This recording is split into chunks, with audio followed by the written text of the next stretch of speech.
Raconter l'histoire des dockers, c'est pénétrer l'histoire de Marseille, de son port, un port grouillant, l'un des plus grands d'Europe.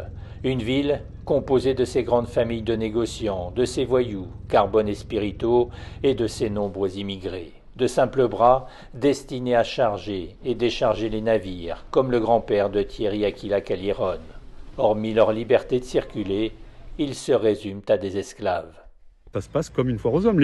Les aconniers, donc les entrepreneurs de manutention, engagent des chefs d'équipe qui sont juchés sur des caisses et qui vont choisir en disant toi non. Et c'est réellement une foire à l'humain. On ne demande sur les quais ni carte d'identité, ni papier, ni rien. Tout ce qu'on demande, c'est avoir des bras pour être embauché. Et l'embauche est double. On embauche le matin et on réembauche en début d'après-midi. Et il faut donner pour travailler un peu d'argent au chef d'équipe de l'époque qui engage les dockers. Décharger le vrac est infernal en fond de cale. Les morts sont nombreux avec les défaillances des palanquets. Déchargement des balles de caoutchouc, de latex. Ce sont d'énormes balles qui pèsent plusieurs dizaines de kilos. Et si elles tombent, elles rebondissent à l'intérieur de la cale de manière totalement désordonnée. Ça rebondit comme une balle de caoutchouc dans une boîte. Et quand il y avait des dockers, il y en avait plein qui étaient absolument fracassés.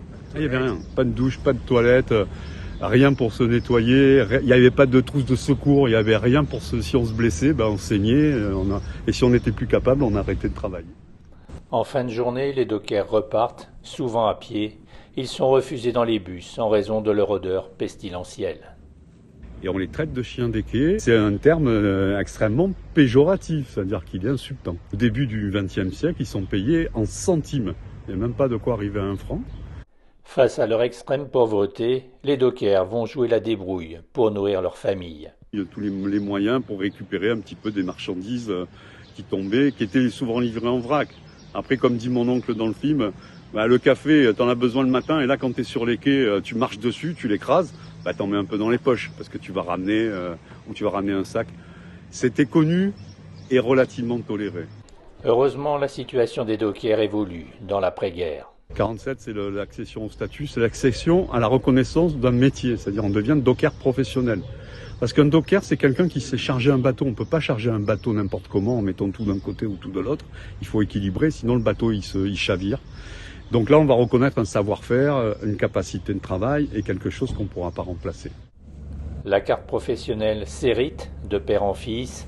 Ainsi sont nées les générations de dockers avec leur solidarité, leur esprit de famille. Mais l'arrivée des containers va bousculer l'histoire.